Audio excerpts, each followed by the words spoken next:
Support for Makers, Women Who Make Southwest Florida, is provided by Clive Daniel Home, Shula's Steakhouse, the Centers for the Arts of Bonita Springs, and by the Corporation for Public Broadcasting. The county had come out with a policy that was anti-bike lane, and that galvanized the biking community. And crisis is a terrible thing to waste. A lot of focus on complete streets, a national movement. There was a lot of consideration at the local level with the downturn in the economy of needing to rethink the way we were growing, and transportation is a big part of your growth strategy.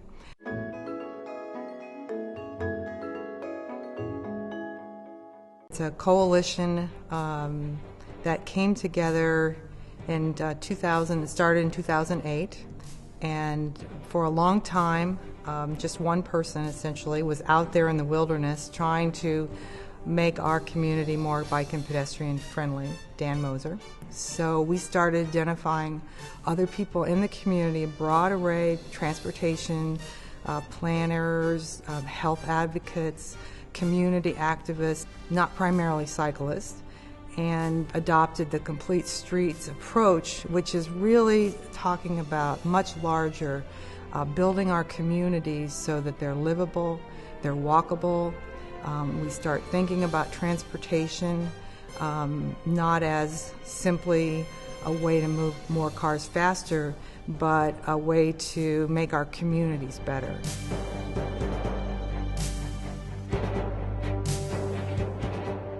That was kind of at the height of the women's movement, the civil rights movement, and the anti-war demonstrations, and it was a pretty exciting time. And women were really taking over leadership roles. There were a lot of barriers that were broken in the early 1970s. Some women didn't have a family or delayed having a family.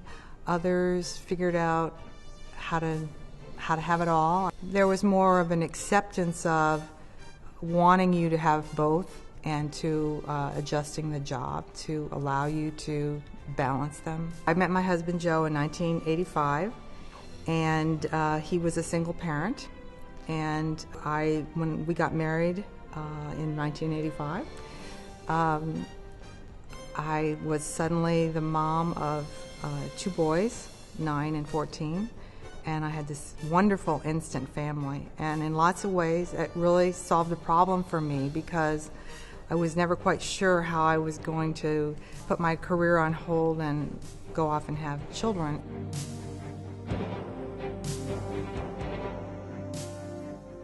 One of the things that really attracted me about Sanibel was the ability to literally roll out of bed and go for a run, go for a bike ride, go kayaking right from your house. I'm not a road warrior type of cyclist, but I love biking.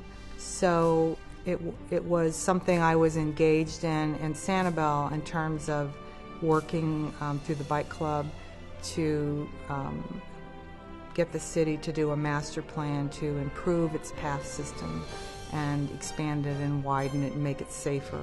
I understand how government works.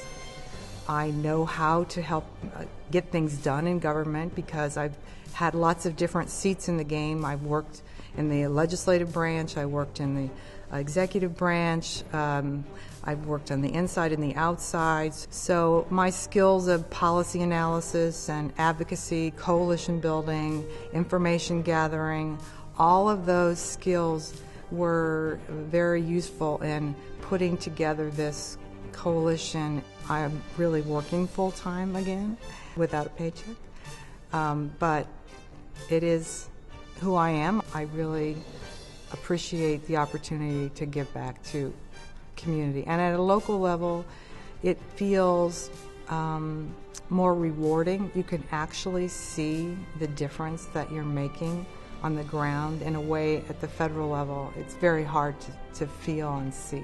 We've learned how to work well with government, how to work them, how to saddle up and ride them hard. Since we've started, there are 150 miles more of bike and pedestrian facilities on our roads and our sidewalks, which is a 10% increase in those facilities.